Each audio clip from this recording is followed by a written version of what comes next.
Assalamualaikum warahmatullahi wabarakatuh. Selamat siang semuanya. Hari ini saya akan menyampaikan materi pengantar akuntansi 2 pada pertemuan ketiga terkait dengan persediaan. Jadi hari ini kita akan membahas tentang persediaan.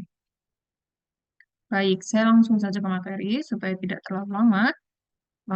Kita akan membahas tentang akuntansi persediaan. Nah, ini kalau kemarin di akuntansi 1, mungkin kalian belajarnya persediaan tuh hanya sedikit ya, karena masih perusahaan jasa. Nah, perusahaan dagang itu nanti akan menggunakan akuntansi untuk persediaan secara terpisah gitu. Dan kita akan menyampaikan tentang akuntansi persediaan. Kita mulai dari pengertiannya dulu. Persediaan ini adalah aset dalam bentuk barang atau perlengkapan atau supplies yang diperoleh dengan maksud untuk mendukung kegiatan operasional atau barang-barang yang dimaksudkan untuk dijual dalam waktu 12 bulan dari tanggal perolehan. Jadi, untuk barang-barang yang akan dipakai atau dijual kembali dalam waktu 12 bulan. Kemudian cakupan persediaan, ini adalah barang atau perlengkapan untuk operasional, kemudian bahan atau perlengkapan untuk proses produksi, kemudian barang dalam proses produksi, dan barang yang disimpan untuk dijual atau diserahkan pada masyarakat dalam rangka kegiatan pemerintahan. Jadi barang itu macam-macam.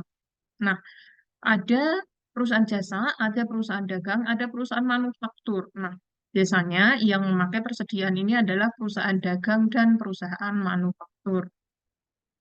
Nah, kalau di perusahaan manufaktur itu persediaannya nanti lebih ribet ya, karena dia ada yang namanya persediaan bahan baku, persediaan barang dalam proses, dan persediaan barang jadi. Nah, kita akan bahas itu sedikit nanti di materi manufaktur ya, nanti besok di pertemuan selanjutnya lagi ya. Nah, ini kita ke akuntansi persediaannya dulu.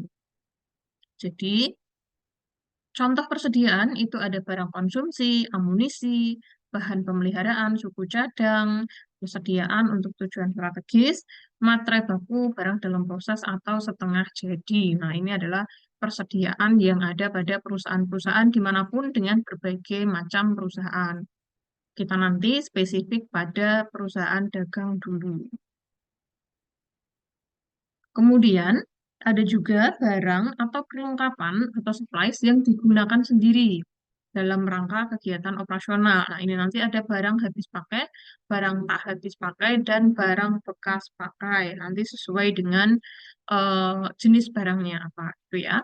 Kemudian ada barang yang dibeli untuk dijual atau diserahkan pada konsumen. Kemudian ada barang yang digunakan dalam proses produksi jika setengah jadi atau swakelola. Nah, ini ada barang baku, kemudian barang dalam proses, kemudian ada barang jadi. Nah, ini adalah yang tadi saya sampaikan itu di perusahaan manufaktur. Kemudian selanjutnya, jenis persediaan. Jenis persediaan, ini tadi ya ada persediaan barang dagang atau di perusahaan dagang, persediaan berupa barang yang dibeli dengan tujuan untuk dijual. Kemudian ada perusahaan manufaktur, ini adalah bahan baku dan penolong, kemudian barang dalam proses, dan barang jadi atau produk selesai. Jadi, kalau di perusahaan dagang itu persediaannya hanya persediaan barang dagang aja. Kalau di perusahaan manufaktur nanti ada bahan baku, bahan penolong, barang dalam proses, dan barang jadi. Nah, nanti kita bahas di lain waktu untuk manufakturnya. Kemudian, pengakuan persediaan. Persediaan itu diakui pada saat diterima atau hak kepemilikannya atau kepenguasaannya berpindah. Harga pokok atau kos persediaan adalah jumlah semua pengeluaran langsung atau tidak langsung yang berhubungan dengan perolehan, penyiapan, dan penempatan persediaan agar dapat dijual. Jadi, kalau barang itu sudah dipindah tangankan ya, itu berarti dia sudah menjadi hak milik. Kemudian nanti ada biaya-biaya yang melingkupi persediaan itu nanti akan menjadi penambah harga persediaan tersebut. Kemudian masalah kepemilikan barang. Barang yang sudah dicatat sebagai persediaan didasarkan pada hak kepemilikannya. Penentuan perpindahan hak atas barang antara lain timbul dalam keadaan yang pertama, barang dalam perjalanan atau good in transit. Kemudian ada barang yang dipisahkan, barang konsinyasi, barang angsuran. Nah, ini jenis-jenis barang ini, konsinyasi, angsuran, ini kalian akan ketemu lebih detail nanti di materi akuntansi keuangan. Lanjut ya. Nanti kan dibahas lebih detail di sana. Nah, ini adalah contoh atau masalah kepemilikan barang. Jadi, barang itu ada barang yang misalnya dikirim tapi belum sampai ke lokasi, namanya barang dalam perjalanan. Nah, itu kepemilikannya bagaimana? Apakah kalau barang itu sudah sampai berarti baru diakui barang itu punya pembeli, ataukah ketika di jalan itu sudah menjadi hak milik pembeli? Nah, itu adalah barang dalam perjalanan. Kemudian ada barang yang dipisahkan. Barang yang dipisahkan ini berarti barangnya itu macam-macam. Kemudian yang mana yang menjadi hak milik pembelinya gitu. Kemudian ada barang konsinyasi. Barang konsinyasi ini adalah barang titipan. Jadi barang yang dititipkan ke pihak lain. Jadi kalau misalnya kalian punya barang terus kalian titipkan ke pihak lain, nah berarti itu si pihak lain itu tidak boleh mengakui barang itu sebagai milik mereka karena itu hanyalah titipan dari kalian gitu ya. Kemudian ada barang angsuran. Barang angsuran ini adalah barang yang dicicil sebelum menjadi hak milik. Oke, seperti itu.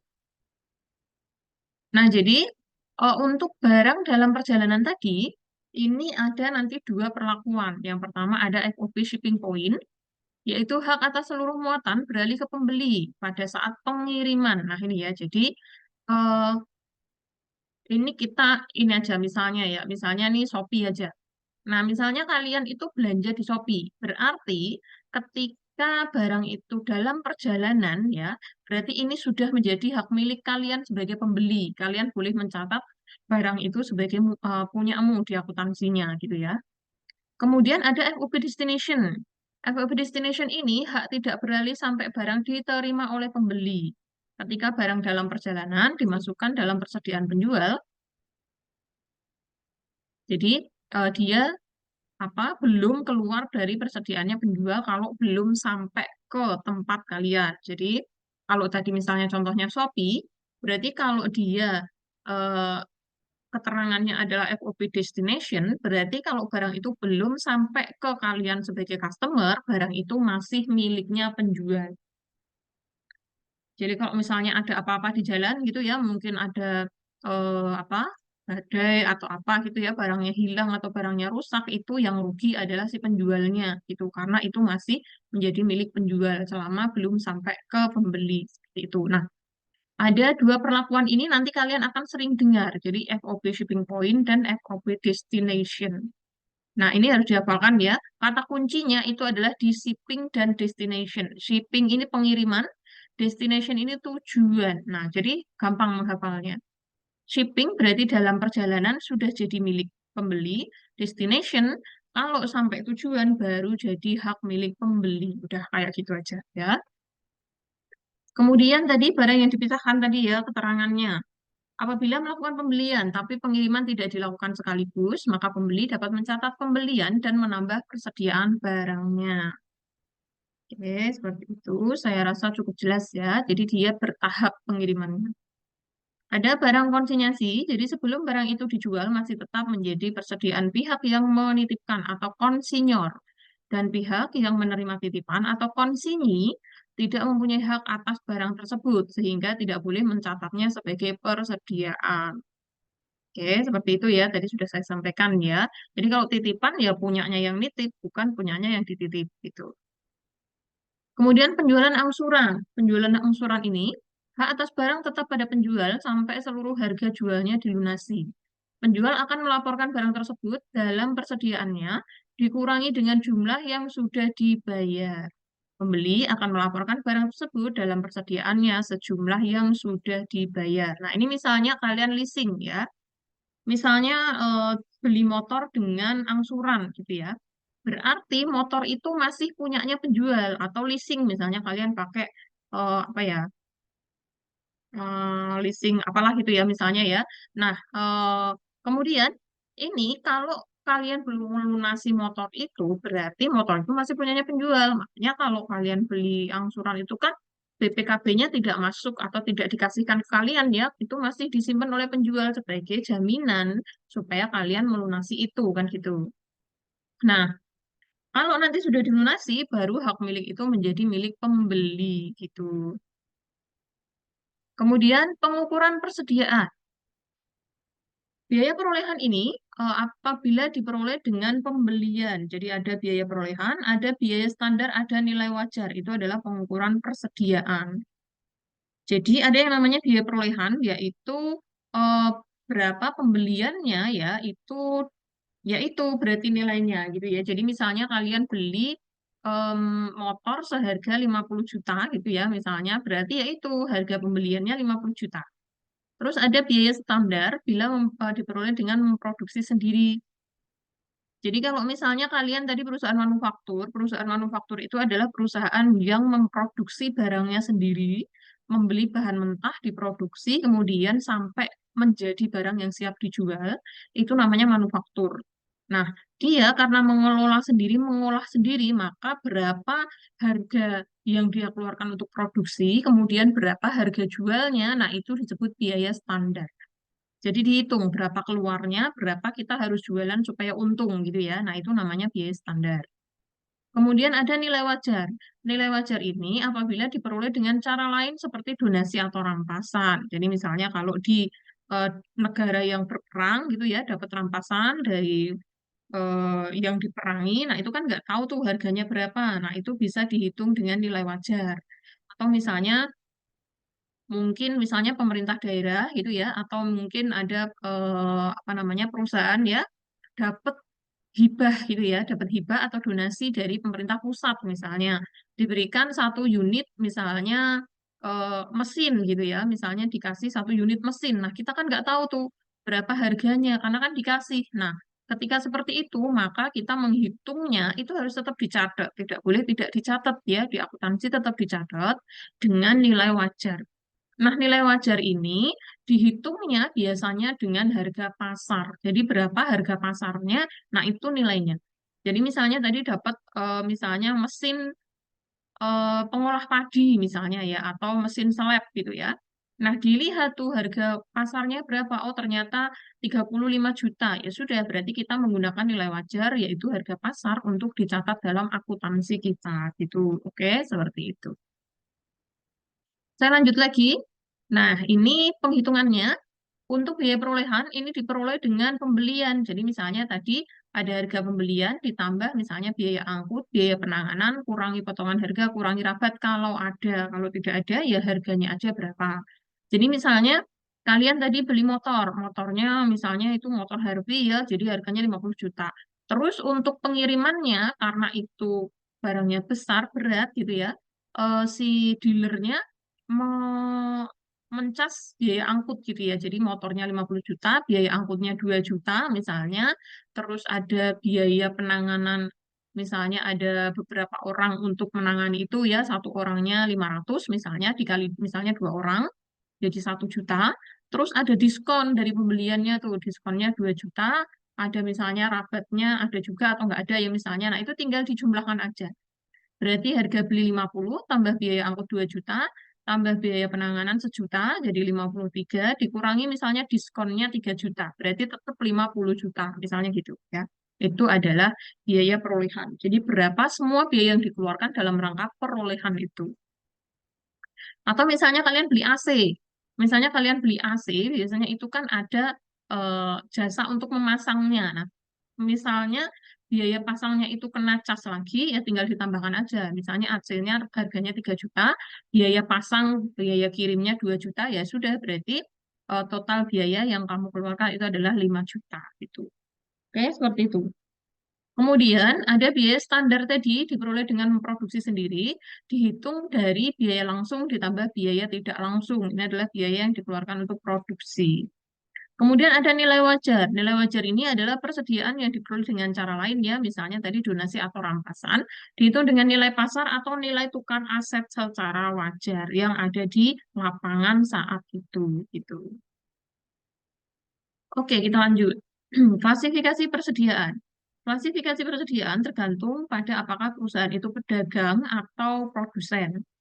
Nah, dalam perusahaan dagang kita spesifik hanya mengenal satu jenis persediaan, yaitu persediaan barang dagang aja.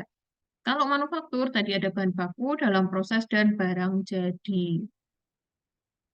Nah, perusahaan dagang akan secara sistematis menyelenggarakan catatan persediaan untuk menentukan berapa besar persediaan barang dagang yang tersedia untuk dijual dan berapa besar persediaan barang dagang yang laku terjual. Yang penting ini sekarang ada dua metode dalam pencatatan persediaan. Yang pertama perpetual, yang kedua periodik atau fisik. Nah, ini yang paling penting yang harus kalian pahami. Yang pertama perpetual. Perpetual ini persediaan dicatat dan dihitung secara detail baik pada waktu dibeli maupun dijual. HPP dari barang dagang yang dijual ditentukan setiap kali penjualan terjadi. Kemudian ini cocok untuk perusahaan yang memiliki frekuensi transaksi yang tidak terlalu tinggi tapi nilai transaksinya besar. Nah, jadi perpetual ini kata kuncinya dia dicatat baik dibeli maupun dijual. Jadi dicatat secara terus-menerus. Itu perpetual ya. Dihafalkannya seperti itu. Perpetual itu terus-menerus. Nah, jadi ini HPP-nya dihitung terus setiap kali nambah jualan atau setiap kali berkurang penjualannya. Nah, ini cocok untuk perusahaan tadi yang frekuensinya tidak terlalu tinggi tapi transaksinya besar. Jadi misalnya penjualan mesin seleb tadi misalnya.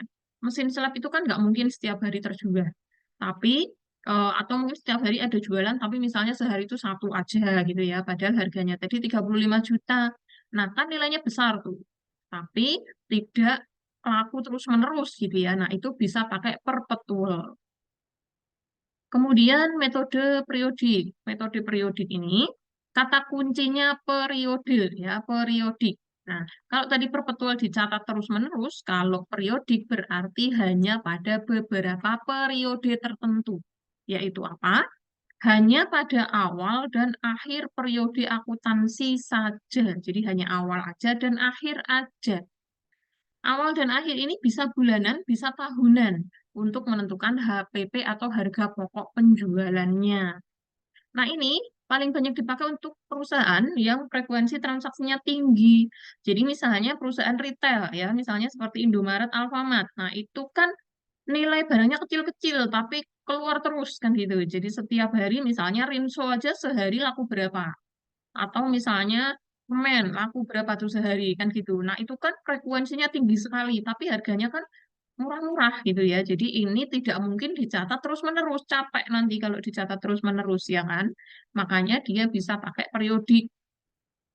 Hanya dihitung di awal dan akhir. Jadi kalau kalian pernah dengar stock of name, nah itu untuk stockingnya. Jadi berapa sih saldo awalnya, berapa saldo akhirnya. Biasanya kalau kalian perhatikan, kalau kalian ke toko-toko itu ya atau ke Alfamart Indomart itu pasti kalau setiap akhir bulan ada stock of name. Jadi dicek tuh berapa barangnya yang masih. Nah, itu nanti dicatat. Kemudian kemarin bulan kemarin masih berapa? Berarti yang laku berapa kan gitu. Belinya berapa penambahannya. Nah, itu namanya stock of name. Nah, itu kita pakai metode periodik. Nah, ini menghafalkannya gampang. Periodik itu berarti hanya di periode tertentu, awal dan akhir. Tool ini lawannya, yaitu ditulis secara terus-menerus. Oke. Nah, itu tadi ya. Jadi ini harus hafal, ada metode perpetual dan metode periodik. Kemudian penilaian persediaan. Dalam akuntansi ada tiga metode untuk menilai persediaan akhir. Yang pertama FIFO, yang kedua LIFO, yang ketiga metode biaya rata-rata atau average. Jadi ini sesuai namanya, FIFO ini singkatan dari first in, first out. Pertama masuk, pertama keluar. LIFO, last in, first out. Terakhir masuk, pertama keluar. Jadi ini gampang ya nanti. Terus ada yang di antara itu metode average. Nah, sekarang kalau di perusahaan itu rata-rata yang dipakai itu adalah metode FIFO dan average. LIFO itu sudah jarang digunakan. Nah, kemudian penilaian persediaan dengan metode FIFO ini yang pertama, harga pokok yang pertama kali dibeli adalah yang diakui pertama kali sebagai harga pokok penjualan. Kemudian yang akan menjadi nilai persediaan akhir adalah harga pokok dari unit atau barang yang terakhir kali dibeli. Barang yang pertama kali masuk adalah yang dijual lebih dahulu. Ini FIFO ya. Nanti kita akan masuk contoh nanti supaya tidak terlalu bingung ya. Kemudian LIFO, jadi kata kuncinya aja kalian hafalkan. Jadi HPP yang terakhir kali dibeli adalah yang diakui pertama kali sebagai HPP. Yang menjadi nilai persediaan akhir adalah harga dari unit yang pertama kali dibeli. Barang yang terakhir dibeli adalah yang pertama kali dijual. Nah, kenapa LIFO ini tadi saya bilang jarang digunakan? Karena ini kurang logis ya. Jadi LIFO ini berarti kalau kalian beli barang terakhir itu yang kalian keluarkan pertama. Nah, ini banyak ukurannya ya. Jadi karena apa? Masa yang barang yang masuk terakhir malah yang dijual duluan. Lah yang duluan gimana? Nanti keburu rusak, keburu expired dan sebagainya kan gitu. Maka LIFO ini kurang banyak digunakan sekarang. Sudah tidak relevan. Tapi tetap saya sampaikan nanti. Oke.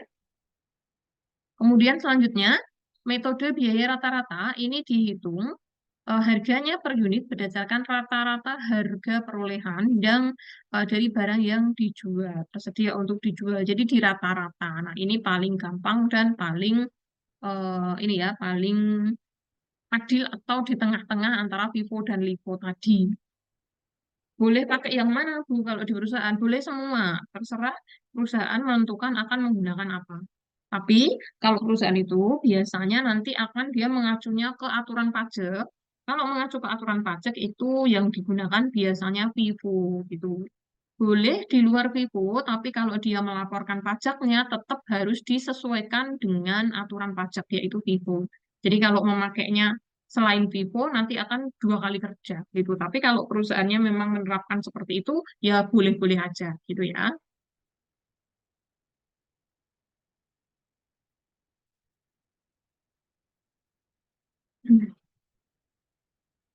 Oke, selanjutnya keterangan tambahan. Jika HPP dari barang yang dibeli tetap sama, maka dapat dipastikan ketiga metode penilaian itu masing-masing menghasilkan besar nilai pada persediaan yang sama, sehingga pengaruhnya terhadap HPP, laba kotor, dan laba bersih juga akan sama. Jika HPP-nya fluktuatif, maka dari ketiga penilaian umumnya akan menghasilkan besarnya nilai persediaan akhir HPP, laba kotor, dan laba bersih yang berbeda. Nah, jadi ini bisa beda-beda nanti hasilnya. Nah, gimana bedanya, Bu? Nanti akan kita lihat setelah ini, oke? Langsung slide selanjutnya. Nah, jadi saat terjadi peningkatan harga barang atau inflasi, jadi kalau kalian tahu kan ada barang-barang yang nilainya naik turun ya. Misalnya elektronik itu laptop, HP itu kan kursnya mengacunya dolar. Biasanya kalau dia kursnya naik, pasti harganya rupiahnya jadi tambah mahal kan gitu. Atau yang paling gampang aja lah, misalnya telur. Telur itu aja setiap hari bisa harganya berubah-ubah kan gitu. Bisa sekarang 25, besok tiba-tiba 27 kan gitu. Nah, itu harga itu sangat bisa fluktuatif sekali. Ada barang-barang yang nilainya stabil, ada yang sangat fluktuatif, berubah-ubah terus gitu ya. Nah, ketika terjadi perubahan-perubahan seperti itu, maka ini keuntungan menggunakan beberapa metode. Yang pertama, FIFO itu akan menghasilkan nilai persediaan akhir yang paling besar, HPP-nya paling kecil, laba kotor dan laba bersihnya paling besar. Kalau pakai LIFO, dia menghasilkan persediaan akhir paling kecil, HPP paling besar, laba kotor, laba bersih paling kecil. Nah, jadi ini kalau di perusahaan, perusahaan itu akan menentukan pakai metode yang mana itu biasanya melihat labanya itu. Kalau labanya besar, pajaknya otomatis besar. Kalau labanya kecil, pajaknya otomatis kecil. Nah, maka biasanya perusahaan itu yang nakal juga akan ada yang mengakali gitu ya. Tapi ada juga yang taat aturan, ya sudah pakainya FIFO aja gitu. Tidak masalah berapapun pajak yang harus dibayar. Nah, ini ya. Jadi ini pertimbangan perusahaan itu banyak sekali mau pakai metode yang mana gitu. Boleh semuanya dipakai. Oke. Nah, kalau misalnya pengen yang aman, nah bisa menggunakan biaya rata-rata. Jadi mau harganya naik, harganya turun, itu selalu stabil gitu ya. Seperti itu. Jadi dia karena ada di antara FIFO dan LIFO. Oke, gitu. Oke, kita masuk ke contoh sekarang. Ini adalah contohnya yang paling penting kalian harus menyimak baik-baik ya. Contoh. Sekarang ini yang perpetual dulu. Ingat, tadi perpetual itu lawan kata dari periodik ya, atau periodik. Jadi kalau periodik itu hanya di awal dan akhir periode, kalau perpetual itu dicatat secara terus-menerus. Oke, seperti itu. Terus, eh, wah, contoh soalnya seperti ini. Misalnya di perusahaan ini ada stok atau data persediaan seperti ini. Tanggal 1 Maret punya persediaan awal nilainya 120, harganya perolehan atau harga belinya tadi 200.000. Ini tanggal 1 Maret. Tanggal 5 Maret ada penjualan 84, harganya berapa harga jualnya? Nah, nanti akan saya sampaikan ya. Terus pembelian lagi tanggal 12, 96 unit. Harga pembeliannya nih berubah nih jadi 210, naik ya. Tanggal 19 Maret ada penjualan lagi, tanggal 23 Maret ada penjualan lagi. Tanggal 27 ada pembelian lagi 60 dengan harga yang berbeda lagi dari yang atasnya ya. Jadi 220. Tanggal 31 Maret ada pembelian lagi 60, harganya 220. Nah, ini kalau kalian hitung secara kasat mata, berarti kalau ditanya persediaannya sekarang berapa, kan tinggal kamu hitung aja. 120 kurangi 84 tambah 96 kurangi 48 kurangi 24 tambah 60 tambah 60. Kan gitu. Tapi pertanyaannya, lah harga pokoknya berapa ini persediaannya? Dikali berapa nih harganya? Nah, itu yang harus kita hitung ya, gitu. Nah, ini soalnya hitunglah besar nilai persediaan akhir HPP dan laba kotor dengan asumsi harga jual per unitnya 300.000, harga jual per unit ya. Kemudian pembelian penjualan dilakukan secara kredit. Nah, jadi kalau dengan soal ini asumsinya harga jualnya 300.000, berarti ketika kita jualan di sini tadi 84 ini berarti dikali 300.000 untuk harga jual ya. Ingat harga jual dan harga beli beda. Kalau kamu beli telur, pulaan telur, 1 kilonya 25, kamu jualnya 26, berarti 26 itu harga jual. 25 itu harga perolehan. Selisihnya berapa? 1.000. 1.000 itu disebut dengan keuntungan. Oke, seperti itu ya. Jadi, bedakan antara HPP dengan harga perolehan dengan harga jual. Oke, seperti itu. Nah, HPP ini adalah harga kulak. Harga perolehan ini harga kulak ya, gitu. Oke, kita masuk ke kartu sekarang. Nah, jadi dengan metode perpetual, metode FIFO ya, first in, first out. Yang pertama masuk, yang pertama keluar ini ya. Jadi lihat di sini, persediaan awal 120. Terus ada penjualan 84. Nah, ada pembelian. Nah, di pembelian inilah yang kalian lihat metodenya FIFO atau LIFO ya. Atau di penjualan juga seperti itu kalian lihat. Produk atau barang yang pertama masuk itu yang dijual pertama kali. Jadi kalau misalnya 1 Maret ada persediaan awal 120, ada penjualan berarti yang kamu kurangi stok yang awal dulu 120 ya. Terus ada pembelian lagi 96. Kan ini 120 kurangi 84 masih ada sisa ya. Terus ini tanggal 19 ada penjualan lagi 48. Nah, 48 ini yang kamu keluarkan itu harus yang pertama dulu. Jadi tidak boleh dari angka yang 96. Tapi yang 120 tadi kurang 84 sisanya berapa? Nah, itu yang kamu jual dulu. Oke. Mungkin bingung ya, kita lihat di sini ada namanya kartu persediaan. Nah, ini kartu persediaan bentuknya seperti ini. Isinya ada tanggal, pembelian, HPP, dan saldo. Tanggal seperti biasa tadi ya, tanggal transaksi tadi. Kemudian ada kolom pembelian, setiap kolom ini ya, pembelian, HPP, dan saldo isinya 3. Unit harga pokok total, unit harga pokok total, unit harga pokok total. Kita isikan, yang pertama tanggal 1 Maret tadi ada stok saldo awal 120, ini langsung masuk ke kolom saldo persediaan. 120. Harga pokoknya 200.000 dikalikan. 120 kali 224 juta. Terus tanggal 5 Maret tadi ada penjualan 84, harga pokok 200. Berarti 84 ini kita harus kurangkan dari stok awalnya dulu. Stok awalnya tadi 120. Berarti karena penjualan masuknya ke kolom penjualan di sini ya. Ini kolom pembelian, ini kolom penjualan, ini kolom saldo. Tadi ada penjualan 84, berarti 84 terus harga pokoknya ini ngambil dari yang di saldonya ini. Stoknya kita punya 120, berarti 120 dikurangi 84 masih 36 tulis di saldo.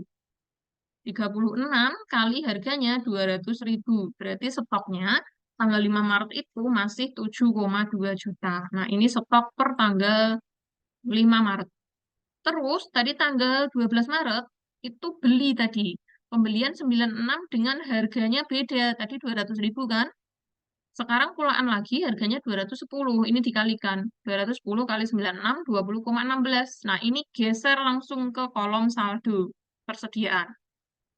Nah, tadi tanggal 5 Maret stok kita masih ada 36 dengan harga 200. Ini kita turunkan dulu. Nah, ini dikasih garis ya, supaya terlihat nih dikasih garis. Nah, 36 ini kita turunkan ke bawah. Ini berarti kita masih punya stok 36 dengan harga 200 dengan nilai 7,2. Terus ada tambahan baru 96 dengan harga 210 kita geser ke sini di bawahnya. Berarti saat ini tanggal 12 Maret ini kita punya dua stok. Yang 36 harga pokoknya 200, yang 96 harga pokoknya 210 gitu ya. Ini tidak boleh digabung karena harganya beda. Itu. Ini harus ditulis ke bawahnya terus ya. Jadi kasih garis untuk menentukan, memperlihatkan bahwa ini tuh beda kasusnya lagi gitu ya. Sehingga saat ini stok perusahaan itu ada totalnya 27,36 juta gitu. Yang 36 harga 200, yang 96 harga 210. Terus, nah disinilah di penjualan di tanggal 19. Inilah di mana kita harus cermat pada FIFO-nya tadi. Kita lihat soalnya asli. Tanggal 19 ini ada penjualan 48 ya, 48. Kita lihat di kartunya. 48 itu tidak boleh langsung kita tulis 48 ya. Kenapa? Karena tadi first in first out kita cek dulu stoknya. Oke, kita cek dulu stoknya. Jadi tadi kita masih punya sisa stok yang 36 harga 200. Nah, ini harus dihabiskan dulu. Tidak boleh kalian langsung tulis 48, tidak boleh. Kita cek dulu stok kita.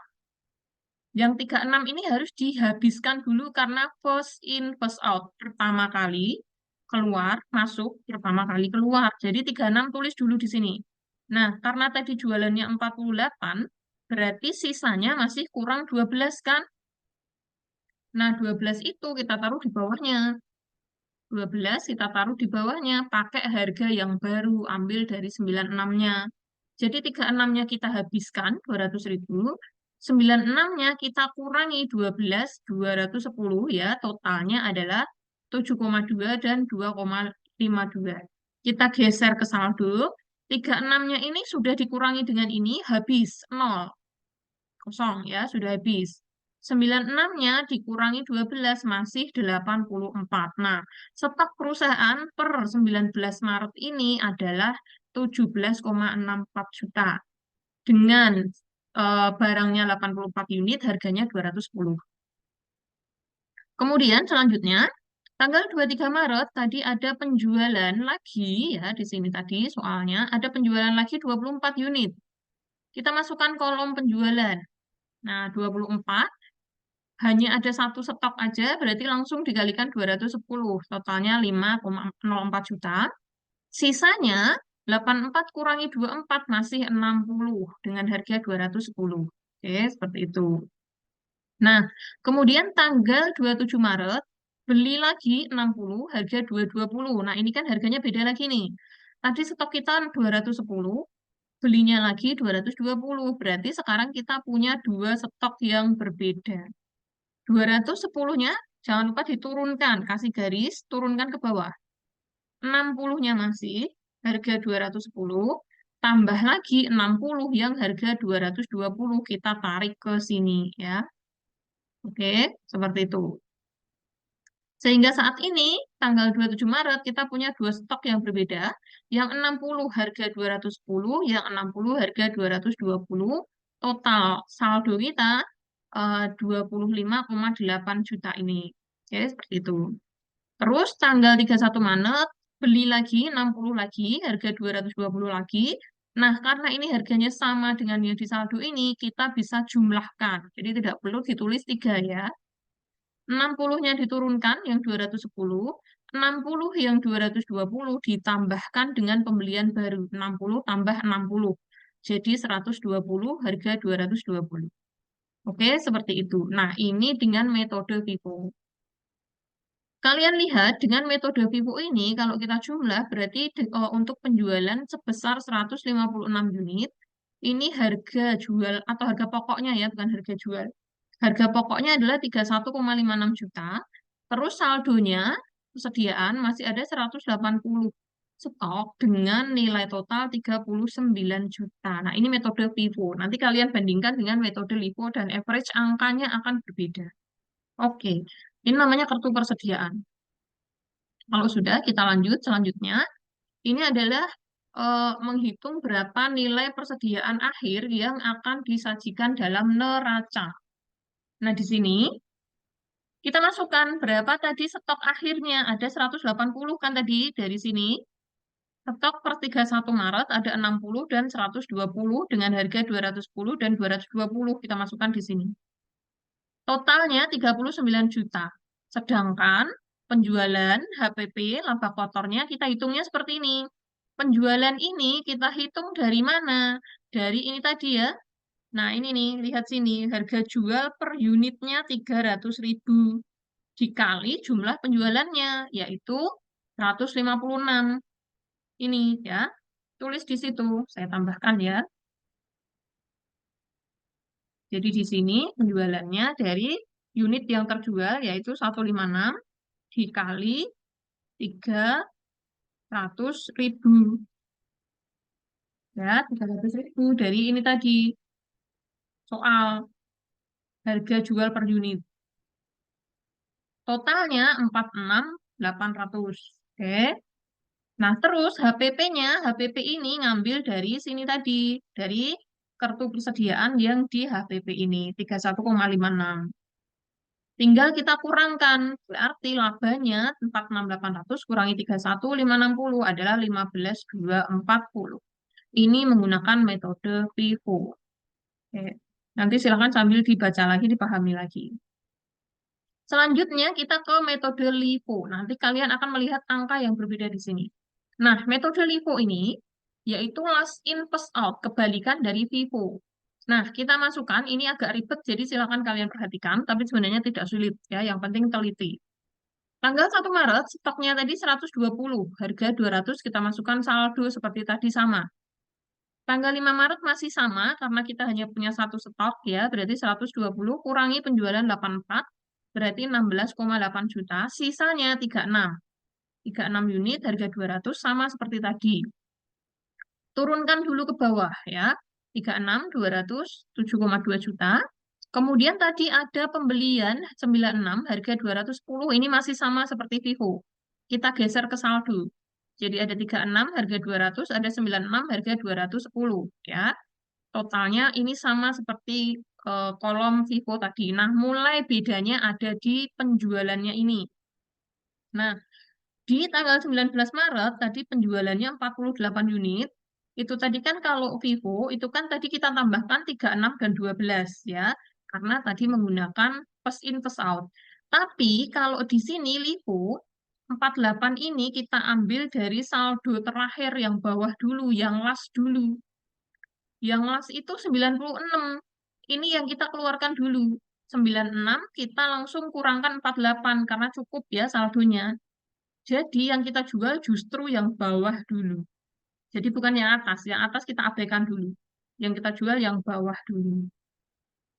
96 kurangi 48 dengan harga 210, sisanya 48. Yang 36 gimana, Bu? Masih utuh karena tidak diapa-apakan.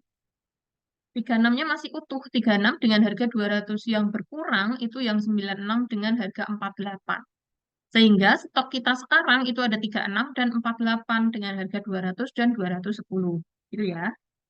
Nah, ada penjualan lagi tanggal 23 Maret 24. 24 ini juga kita ambilkan yang bawah dulu, stok yang bawah dulu. Nah, masih cukup. Berarti ini 48 langsung kita kurangi 24. Jadi 48 kurangi 24, harga 210, sisanya masih 24. Yang 36 gimana, Bu? Tetap masih utuh karena belum dipakai ya.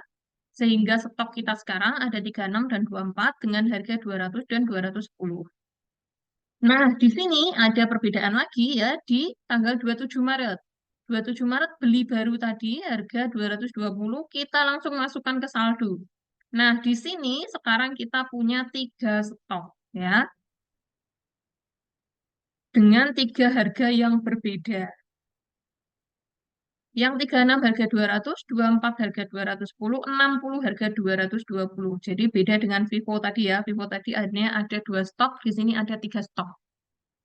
Nah, kemudian tanggal 31 Maret beli lagi 60 harga 220. Ini sama seperti tadi kita jumlahkan. Jadi 36 masih tetap utuh, 24 tetap utuh, 120 dari 60 ini ditambah 60 ini, 120. Nah, kalian bisa lihat bedanya di sini. Di sini dengan metode yang berbeda, stoknya tadi terjualnya sama 156, harga pokoknya di sini 31,92. Tadi kalau di metode Vivo 31,56. Nah, kan beda ya selisih. Terus di saldo akhirnya di metode Vivo 39 juta, di metode Livo itu 38,64 juta. Nah, beda selisih ya. Ada perbedaan sedikit. Dan di metode LIFO ini, jadi ada stok dengan harga yang berbeda. Kalian lihat stok yang paling awal, karena tadi last in first out, maka stok yang paling awal ini malah utuh terus, tidak kejual-jual, kan gitu.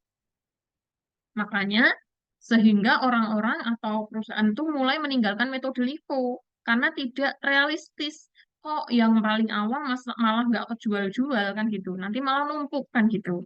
Sehingga ini mulai ditinggalkan. Tapi kalian perlu tahu, sehingga saya ajarkan ya gitu. Oke, cara menghitung penilaiannya sama seperti tadi, tinggal kita jumlahkan ya, saldo akhirnya ada 36, 24, 120, totalnya 180. Dengan 3 harga yang berbeda, 200, 210, 220. Totalnya 38, 640. Kemudian besarnya penjualan HPP laba kotor tinggal dikalikan seperti tadi sama, penjualannya dapatnya dari total penjualan ya, tadi total penjualannya adalah 156 nih unit, 156 kali 300.000 harga jual, lihat di soal. Kemudian HPP-nya ambil dari kolom HPP ini 31,92, masukkan ke sini sehingga laba kotornya 14,880. Nah, kalian lihat ini beda dengan metode Vivo tadi. Ini kalau metode LIFO adalah 14.880. Kalau metode Vivo tadi itu adalah 15.240. Lihat ya. Dengan metode Vivo labanya 15.240. Dengan metode LIFO labanya adalah 14.880. Nah, dengan metode LIFO labanya ini lebih kecil gitu ya. Labanya jadi lebih kecil. Nah, tapi kalau lebih kecil nanti pajaknya lebih kecil. Kalau tadi lebih besar labanya, pajaknya lebih besar. Tapi ya itu tadi kekurangannya tetap harus menyesuaikan dengan aturan perpajakan sehingga 2 kali kerja. Gitu ya. Oke, saya rasa cukup jelas sampai sini ya. Tinggal kalian perhatikan lagi, baca lagi nanti, diulang lagi. Sekarang metode yang ketiga adalah metode biaya rata-rata. Nah, kalau rata-rata ini ya di rata-rata kan gitu. Stok awal sama seperti tadi ya, 120 harga 200, 2,4 juta. Kemudian tanggal 5 Maret masih sama juga, 84, 200, 16,8. Sisanya stoknya masih 36. Nah, ini masih sama. Nah, kemudian yang berbeda di harga kalau setiap terjadi pembelian, nanti harganya ini akan berubah ya, karena di rata-rata. Jadi, ada 96, 210, total 20,16. Jadi, totalnya adalah 36 tambah 96, 132, ya kan? Terus, angkanya 20,16 tambah 7,2, 27,36. Nah, harga pokoknya ini baru di rata-rata dengan cara 27,36 dibagi 132 gitu. Jadi dihitung rata-ratanya. Oke, sehingga tadi total pembelian baru adalah 20,16 ditambah saldo sebelumnya adalah 7,2 ya. Kemudian kita bagi dengan total stok yang kita punya sekarang yaitu 132. Sehingga ketemunya 207, 272. Nah, ini adalah stok yang kita punya dengan metode rata-rata. Oke, seperti itu. Nah, kalau ada penjualan gimana, Bu? Penjualannya kita ambil tadi dari stok terakhir. Stok terakhir 132 harga 207. Ya sudah, penjualan 48 berarti 132 kurangi 48. Harganya yang dipakai ya harga rata-ratanya 207.272. Sehingga sisanya 84 harga 207 272 masih 17,4. Ada penjualan lagi 24 masih sama harganya pakai yang ini lagi ya, sisanya 60. Nah, nanti kalau pas pembelian ini baru ada perbedaan harga tadi. Jadi 60 karena ada lagi tambah 60 totalnya 120. Harganya stoknya dari 12.436 tambah 13,2 totalnya 25.636 dibagi 120 ketemu 213 gitu.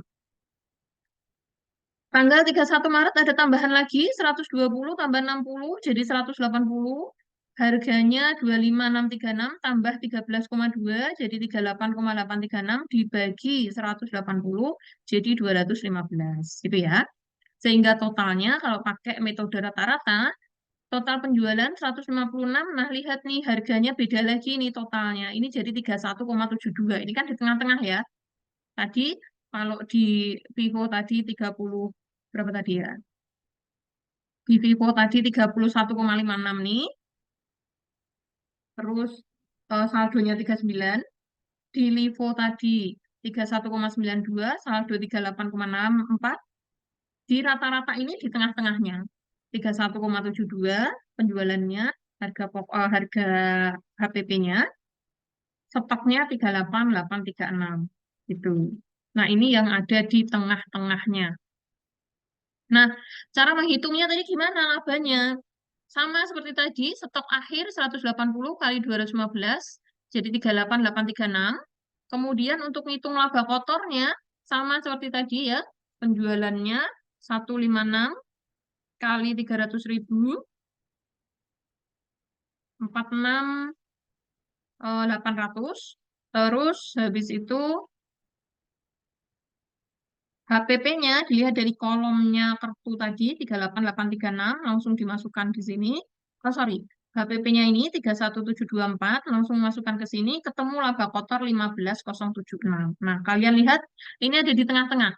Kalau tadi di Vivo tadi labanya 15 juta sekian, di Livo 14 juta sekian, di rata-rata ini 15.076 ada di tengah-tengah gitu.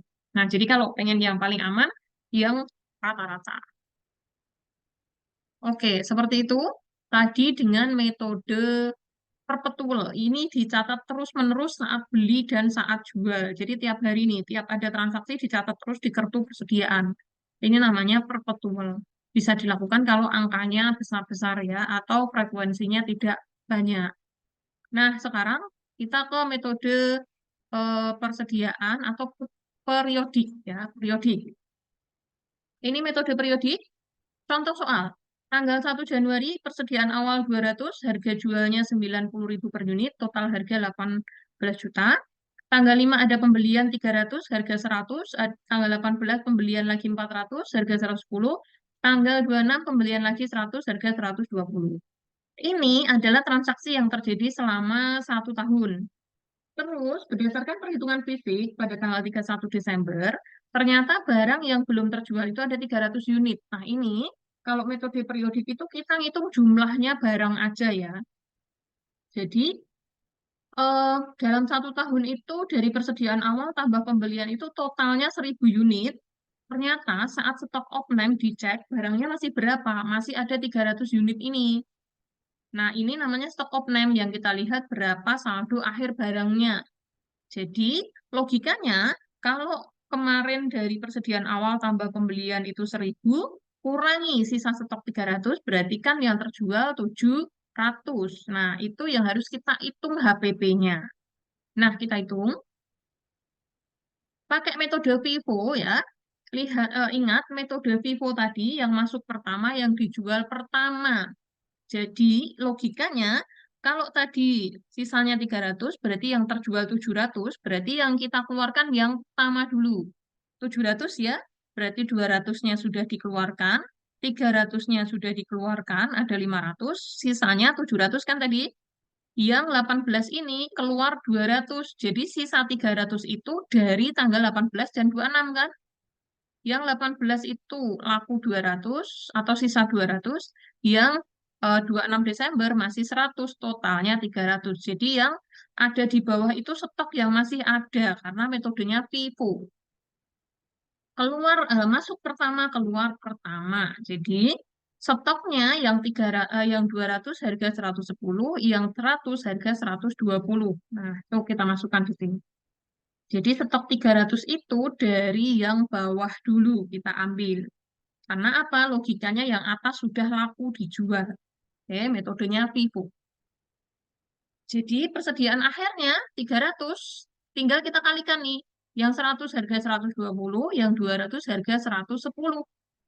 Ini totalnya 34 juta. Oke, seperti itu. Nah, kemudian kalau tadi, karena tadi yang di gudang 1000 unit, 300-nya sisa, yang kejual 700, tadi kita masukkan nih dari atas tadi ya. Berarti logikanya tadi, yang 200 harga 90, yang 300 harga 100, yang 200 lagi harga 110, itu yang dijual. Oke, 700 unitnya. Nah, tinggal dikalikan harganya tadi masing-masing, ada 90, 100, dan 110. Totalnya 70 juta. Nah, itu HPP-nya. Atau kalian juga bisa ngitungnya dengan cara seperti biasa, yaitu ini. Harga pokok yang tersedia untuk dijual dikurangi harga pokok persediaan akhir.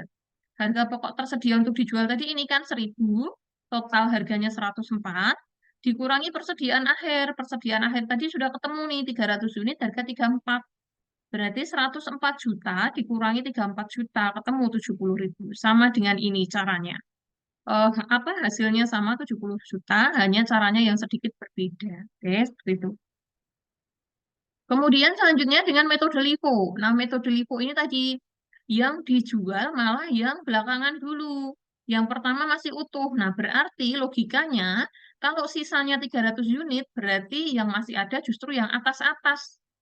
Berarti yang 200 ini pasti masih ada, yang 100 juga dari sini pasti masih ada, karena yang bawah sudah dijual duluan. Ya, ingat ya, LIFO. Berarti kita masukkan yang 200 harga 90, yang 100 harga 100.000. Masukkan. Oke, totalnya 28. Oke, seperti itu. Penjualannya gimana? Dari bawah dulu yang laku, ya, 700 dari bawah dulu.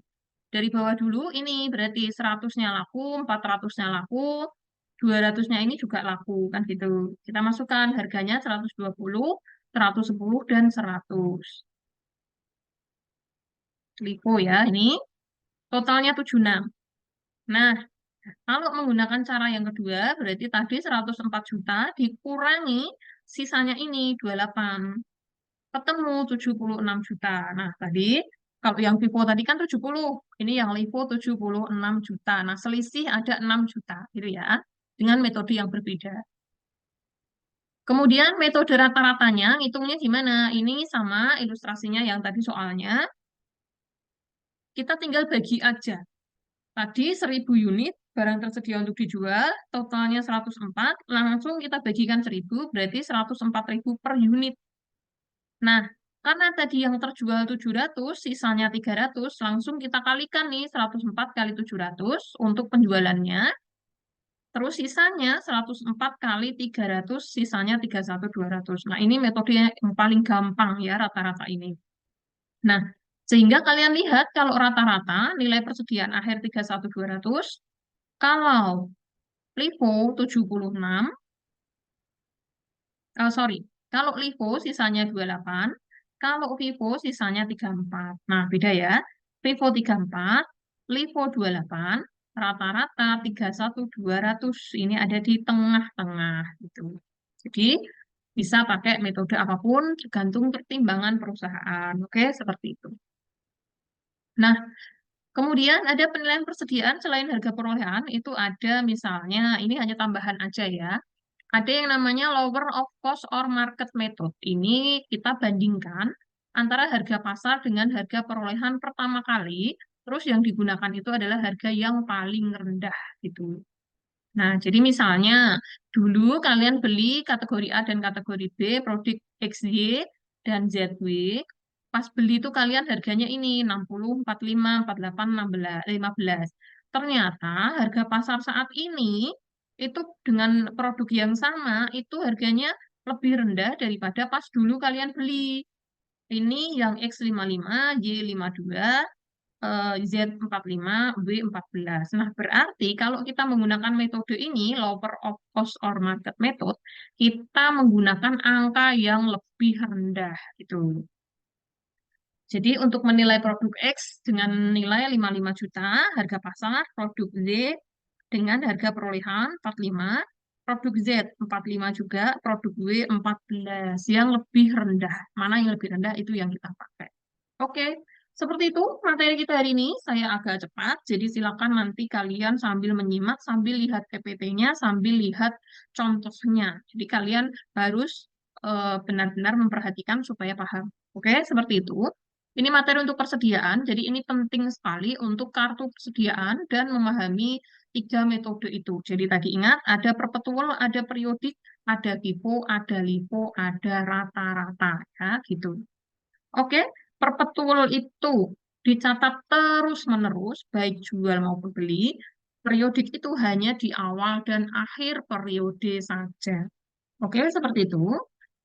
Materi kita hari ini cukup banyak dan cukup cepat. Silakan dipelajari, silakan sambil disimak PPT dan juga materinya. Silakan nanti habis ini ada latihan yang dikerjakan untuk praktek. Oke, seperti itu yang saya sampaikan hari ini. Terima kasih. Nanti silakan selamat menyimak. Saya tutup pertemuan kita. Assalamualaikum warahmatullahi wabarakatuh.